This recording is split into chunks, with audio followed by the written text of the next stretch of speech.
Hello எல்லாருக்கும் good morning. இன்றைக்கி ஒரு புது விதமான நோட்டிஃபிகேஷன் வந்திருக்கு. அதை பற்றி தான் நம்ம பார்க்க போகிறோம். நம்மளோட சேனல் தொடர்ந்து உங்களுக்கு நோட்டிஃபிகேஷன் வரணும்னா சப்ஸ்கிரைப் பண்ணிக்கோங்க. புது புது தகவல் தினம் தினம் நாங்கள் இந்த சேனலில் அப்டேட் பண்ணுவோம். இப்போ டைம் வேஸ்ட் பண்ணாமல் கண்டென்ட்டுக்குள்ளே போயிடலாம். இப்போ என்ன நோட்டிஃபிகேஷன் வந்திருக்குன்னா, யூபிஎஸ்சியிலேருந்து பிரின்சிபல் அண்டு வைஸ் பிரின்சிபல் போஸ்டிங்க்கு நோட்டிஃபிகேஷன் ரிலீஸ் பண்ணியிருக்காங்க. அதோடைய ஃபுல் டீட்டெயில் தான் இப்போ நம்ம பார்க்க போகிறோம். Special advertisement Union Public Service Commission for recruitment by selection to the following post. Okay. Government of NCT of Delhi. அதாவது பிரின்சிபலுக்கு வந்து மொத்தம் மேலு ஃபீமேல் 2 பேருமே அப்ளை பண்ணலாம். டோட்டல் வேக்கன்சி வந்து 124. அதில் மேலுக்கு 72, ஃபீமேலுக்கு 52. Unreserved EWS category, OBC category, SC category, ST category, இந்த 5 விதமான கேட்டகரி ரிசர்வேஷன் ஃபாலோ பண்ணுவாங்க. ஓகே. பிடபிள்யூபிடி கேண்டிடேட்டுக்கு வேக்கன்சி தனியாக விட்டுருக்காங்க. பிடபிள்யூபிடி வந்து எந்தெந்த கேட்டகரி மட்டும் எலிஜிபிள்னு சொல்லியிருக்காங்க.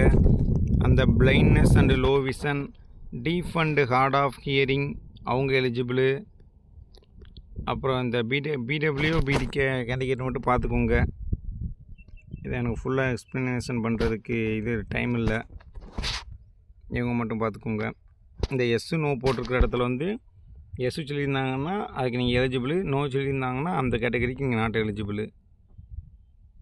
ஓகே. இப்போ சேலரியை பார்த்துக்கலாம். இதுதான் இம்பார்ட்டன்ட். பே ஸ்கேல் வந்து 11-12 இந்த பே matrix as per 7th CPC.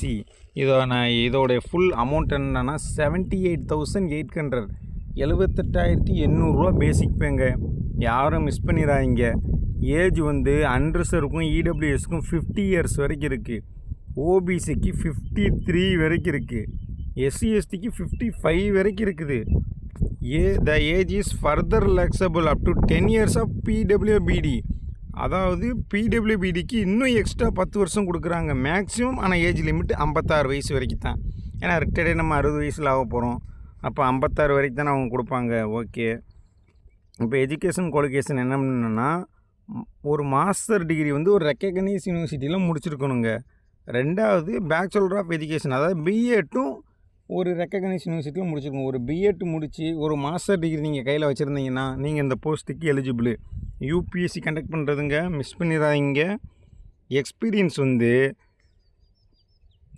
10 years. இப்போ நான் சொல்லிட்டு இருக்க பிரின்சிபல் போஸ்டிங்க்கு 10 இயர்ஸ் எக்ஸ்பீரியன்ஸ் ஆஃப் வந்து டீச்சிங். அதாவது 10 வருஷம் எக்ஸ்பீரியன்ஸ் வந்து நீங்கள் வைஸ் பிரின்சிபலாக ஏதாவது ஒரு ஹையர் செகண்டரி ஸ்கூல்லையோ அல்லது ஹை ஸ்கூல்லையோ அல்லது சீனியர் செகண்டரி ஸ்கூல்லையோ அல்லது இன்டர்மீடியட் காலேஜ்லேயோ ஒன்று வைஸ் பிரின்சிபலாக இருந்திருக்கலாம், இல்லைனா போஸ்ட் கிராஜுவேட் டீச்சராக இருந்திருக்கலாம், அல்லது ட்ரெயின்டு கிராஜுவேட் டீச்சராக இருந்திருக்கலாம். 10 இயர்ஸ் எக்ஸ்பீரியன்ஸ் உள்ளவங்க இந்த யூபிஎஸ்சி கண்டக்ட் பண்ணுற பிரின்சிபல் போஸ்டிங்க்கு எலிஜிபிள். ஆனால் அவங்க டிசைரபிள் குவாலிஃபிகேஷன் என்ன எதிர்பார்க்குறாங்கன்னா, ஹோல்டிங் டாக்டரேட் டிகிரி, அதாவது பிஹெச்டி முடித்தவங்கள அவங்க வந்து ப்ரிஃபர் பண்ணுவாங்களாம். பிஹெச்டி முடித்தவங்கள அவங்க எதிர்பார்க்குறாங்களாம். அப்புறம் experience of administrative charge of recognised high school, அதாவது அங்கீகரிக்கப்பட்ட ஹை ஸ்கூல்லையோ ஹையர் செகண்டரி ஸ்கூல்லையோ இல்லை இன்டர்மீடியட் காலேஜ்லேயோ அட்மினிஸ்ட்ரேட்டிவ் சார்ஜில் வந்து உங்கள்கிட்ட வந்து எக்ஸ்பீரியன்ஸ் எதிர்பார்க்குறாங்க. ஏன்னா இது பெரிய போஸ்ட். 78,800 சம்பளங்கிறப்ப அதை யோசித்து பார்த்துக்கோங்க. அப்புறம் note 1, the qualification of relaxable at the discretion of the Union Public Service Commission for reason to be recorded in writing in the case of candidate otherwise well qualified. அதாவது union Public Service commission விட்டுருக்கிற எல்லா குவாலிஃபிகேஷனையும் நம்ம பூர்த்தி பண்ணணும். Okay. Note 2 வந்து த SC/ST. Okay. SC/STக்கு தனி reservation வந்து UPSC சார்பாக வெளியிட்றாங்க. அந்த ரிசர்வேஷன் ஃபாலோ பண்ணி நடக்கும். ஓகே. உங்களுடைய டியூட்டிஸ் என்னடான்னா, the head of school is responsible for administrative. அந்த ஸ்கூலுக்கே தலைமை நீங்கள் தான். நிர்வாகம் பண்ணுற பொறுப்பு உங்கள்கிட்ட தான் இருக்கும். Academic and financial job in his care the school. அதை ஃபுல்லாக அகாடமிக் பண்ணுறது நீங்கள் தான். அதோடைய ஃபினான்சியல் ஜாப்பு ஃபுல்லாக ஃபினான்சியலாக மேனேஜ் பண்ணுறது நீங்கள் தான். The head of school has a multiple purpose role as planner organiser and coordinator. அந்த ஸ்கூலுக்கு எல்லா விதமான ஆக்டிவேட் கோஆர்டினேட்டர் ஆர்கனைசர் எல்லாமே நீங்கள் தான். ஓகே, மறக்காமல் இதுக்கு அப்ளை பண்ணிடுங்க. Other detail, the post is permanent. இதுதான் ரொம்ப முக்கியம். நிரந்தரமான அரசு பணி சென்ட்ரல் கவர்மெண்ட் சர்வீஸில் குரூப் ஏ கெஜெட்டிக் ஆஃபீஸர் நான் மினிஸ்ட்ரியல் ஸ்டாஃபு. அதாவது அமைச்சு பணின்னு சொல்லுவாங்கள்ல, அந்த அமைச்சு பணி கூட இது கிடையாது. இது களப்பணி. நான் ministerial staff group A category gazetted officer green ink officer. Probation period வந்து 1 இயர். 1 இயர் வந்து தகுதிக்கான் பருவம். ஹெட் குவார்ட்டர்ஸ்னால் director of education GNCT of Delhi, old secretary Delhi. Okay, headquarters இங்கே. ஓபிசிக்கும் அந்த அப்போ எஸ்சிஎஸ்டிக்கு ரிசர்வேஷன் சொல்லியிருந்தாங்களே, இப்போ ஓபிசியோட ரிசர்வேஷன் சொல்கிறாங்க. அது அந்த ஓபிசியோட ரிசர்வேஷன் வந்து NCT ஆஃப் டெல்லி என்ன சொல்லுதோ அதுபடி ஃபாலோ பண்ணுவாங்களாம் யூபிஎஸ்சி. ஓகே, இப்போ வந்து வைஸ் பிரின்சிபலாக பார்த்துருவோம். வைஸ் பிரின்சிபலுக்கு மொத்த வேக்கன்சி 704. மொத்த வேக்கன்சி 704.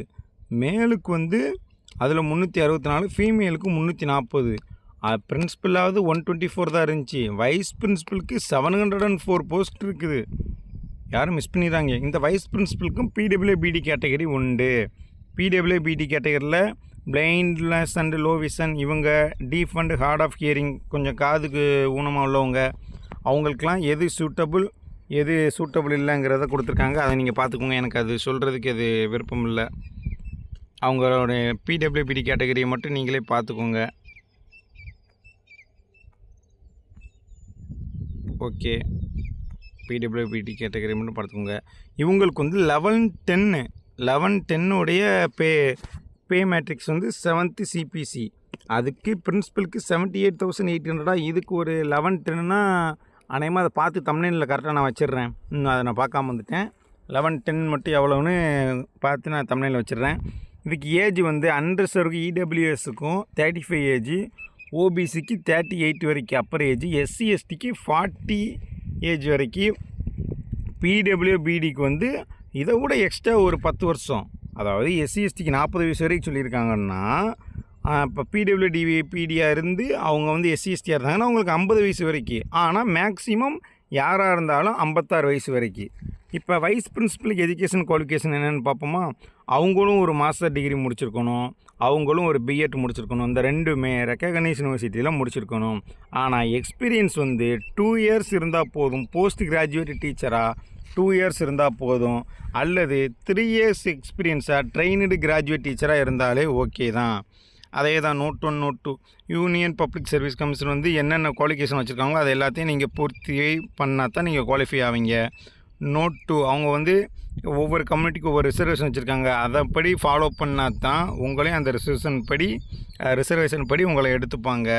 டியூட்டி வைஸ் பிரின்சிபலுக்கு என்ன டியூட்டினா, அசிஸ்டண்ட் த பிரின்சிபல் இன் அட்மினிஸ்ட்ரேட்டிவ். பிரின்சிபல் அட்மினிஸ்ட்ரேஷன் பண்ணுறான்னா அவருக்கு அசிஸ்டண்ட்டாக நம்ம இருப்போம். அவர் பிரின்சிபல் பண்ணுற அதே அகாடமி, அதே ஃபைனான்சியல் ரெஸ்பான்சிபிலிட்டி இந்த ஸ்கூல் நமக்கும் உண்டு. அவர் இல்லாத பொறுப்பை வந்து நம்ம தான் சேர்ந்து பார்த்துக்குருவோம். Vice principal as a multi purpose roles planner, organiser, coordinator of the all school activity. அந்த ஸ்கூலில் இருக்கிற எல்லா கோஆர்டினேட்டர், எல்லா ஆல் விதமான ஆக்டிவிட்டியும் வைஸ் பிரின்சிபலுக்கு தான். அதர் டீட்டெயில், இந்த போஸ்ட்டும் த போஸ்ட் இஸ் பெர்மனண்ட். இந்த போஸ்ட்டும் பெர்மனண்ட்டான போஸ்ட்டு மிஸ் பண்ணிடுறாங்க. General central service group A service gazetted officer நான் மினிஸ்ட்ரியல் ஸ்டாஃபு. இதுவுமே அதே பெர்மனண்ட் போஸ்ட் தான், எதுவுமே டெம்பரரி கிடையாது. Probation period 1 year. இதுக்கு ஹெட் குவார்ட்டர்ஸ் அதே தான், director of education GNCT of Delhi, old secretariat Delhi.